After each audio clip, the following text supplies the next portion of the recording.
এই প্রথমবার বাংলা ভাষায় চলবে ড্রোন। এক স্বপ্নবাজ তরুণ ও তার টিম তৈরি করেছে বিশ্বের প্রথম বাংলা ভাষায় চালিত ড্রোন। বাংলা ড্রোনের এই তরুণের নাম এস.এম. ইশতিয়াক ইবনে সালাম।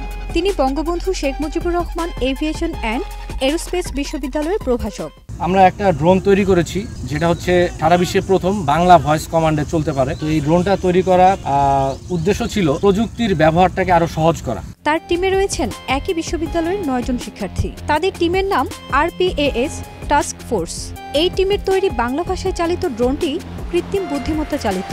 এই কৃত্রিম বুদ্ধিমত্তা সম্পন্ন ড্রোন পাইলটের নাম আচার্য। এই ড্রোনকে অপারেট করতে গেলে ইংরেজি ভাষা বা কোনো বিদেশি ভাষা জানার প্রয়োজন নাই। যে বাংলা ভাষা জানে সেই এটা অপারেট করতে পারবে। বাংলাদেশের যে কোনো নাগরিক এটাকে অপারেট করতে পারবে। বাংলা ভাষাভাষী যে কোনো মানুষ এটাকে অপারেট করতে পারবে। এই পাইলট সিস্টেমটি যে কোনো ধরনের ড্রোনে ব্যবহার উপযোগী। সম্প্রতি Lalmonirhat Bangabandhu Sheikh Mujibur Rahman aviation and aerospace বিশ্ববিদ্যালয় ক্যাম্পাসে গিয়ে স্বপ্নবাজ এই তরুণ টিমের মুখোমুখি হয়েছিল দেশ রূপান্তর। টিমের সদস্যরা ড্রোনের বাংলা ব্যবহারের সফলতায় উচ্ছ্বাস প্রকাশ করে। আগামীতেও প্রযুক্তির উৎকর্ষে কাজ করা প্রত্যয় তাদের। ড্রোনটি পরিচালনা করতে বিদেশি কোনো ভাষা কিংবা ইংরেজি জানা দরকার নেই। বাংলা ভাষার যে কোনো লোক এটিকে পরিচালনা করতে পারবে। এই টিমের অন্য সদস্যদের মধ্যে আছেন ঝলক ব্যানার্জি, হিমেল ইসহাক, তাসদিদ তাহসিন, সাইদুল ইসলাম রনি, বুরহান উদ্দিন, শাহাদাত হোসেন সৈকত, মারুফ রায়হান, খালিদ সাইফুল্লাহ ও হলিজিৎ পাল।